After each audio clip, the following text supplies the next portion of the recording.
আমরা সবাই নিজেকে নিয়ে ব্যস্ত, আমার আমার আমার বলতে বলতে অস্থির, আর স্বস্তি আসে না হৃদয়ে, চিত্তে শান্তি নাই, অস্থির। কারণ আমি আমার এগুলো বললেই অশান্তি হয়। আর যদি আমাদের, আমরা সবাই এইভাবে প্ল্যান করলে সুখ শান্তি ঢেলে দেয় কে? অন্যরে হ্যাপি বানাতে চান, আল্লাহ আপনারে হ্যাপি বানায় দিবে। অন্যকে হেল্প করেন, অন্যকে দেন, দেখবেন কি সুখ। প্রিয় ভাইয়েরা, দেয়ার যে কি আনন্দ, এটা যে দেয় না সে টের পায় না। আপনি যে দান করলেন, এই সওয়াব তো আল্লাহ আপনার জন্য রেখে দিয়েছেন।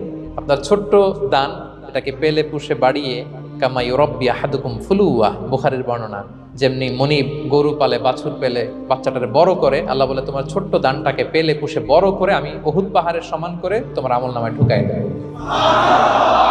এটা তো জমা আছে, কিন্তু ইনস্ট্যান্ট ইমিডিয়েট রিওয়ার্ড একটা আছে, তাৎক্ষণিক পাবেন দিলেই। ওটা কি? সুখ। দিলে যে কি সুখ, এটা যারা দেয় না, যারা পকেটে হাত ঢুকায় রাখে, পকেট থেকে বের করতে চান, এরা এটা বুঝবে না।